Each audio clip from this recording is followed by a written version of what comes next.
Hello and welcome to Exploring Engineering, where I look into different sectors of engineering and tell you some information I have learned from my research.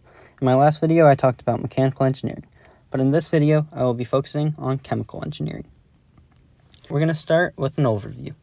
The definition of chemical engineering, as stated by dictionary.com, is the science or profession of applying chemistry to industrial processes. In the U.S., the number of jobs in chemical engineering is 21,600 and is projected to grow by 3% in the next 10 years, which is about average for all careers but low for engineering careers. This is by the U.S. Bureau of Labor Statistics. There's also no work experience needed to become one, and the median salary for chemical engineers is about $122,000 a year, or about $59 an hour. Next, we're going to go into the work. I'm going to start this section off by talking about what tasks chemical engineers complete. Here are a lot of examples of what they do. They conduct research to create new and improved manufacturing processes. They design and plan equipment layouts. They establish safety procedures for working with dangerous chemicals. They conduct tests and monitor production processes.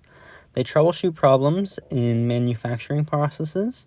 They evaluate equipment and processes to make sure there is compliance with safety and environmental regulations. They calculate how much it will cost to make a product. They design and develop processes to turn raw materials into useful products like medicines, fuels, and plastics. They take a chemical process that works in a small laboratory setup and makes it work safely and efficiently on a large industrial scale.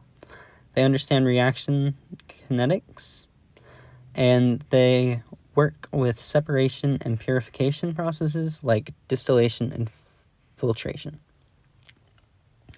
Some skills chemical engineers need are analytical skills, communication skills, creativity skills, math skills, and problem-solving skills.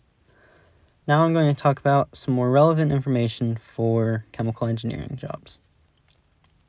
Demand for chemical engineers' services severely depends on demand for the products that these workers help to develop. An example of this is alternative fertilizer. Also, chemical engineers typically work in an office setting or in laboratories. Finally, chemical engineers also could be exposed to health or safety hazards when handling certain chemicals and plant equipment in their work.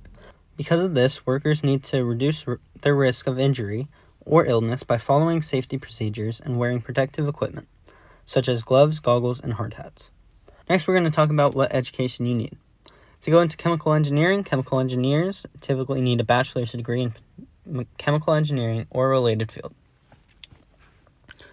Next, we're going to quickly talk about the future of chemical engineering, which will mainly focus on climate change, sustainability, streamlining processes, and alternative fuels. Next, we're going to talk about some subsects of chemical engineering, which is biomedical engineering, biochemical engineering, and environmental engineering. Finally, we're going to talk about tips for students. For this section, I would say go back to my video about mechanical engineering if you want more tips, because many of those could apply to chemical engineering, and I do not want to keep on restating them. Anyways, the only difference will be for high school students. They should take science classes like chemistry, physics, and biology, along with taking math classes like algebra, calculus, and trigonometry. I hope you enjoyed and learned something from this video. If you did, I would encourage you to subscribe and look out for my next video about electrical engineering. And if you haven't already, check out my video about mechanical engineering.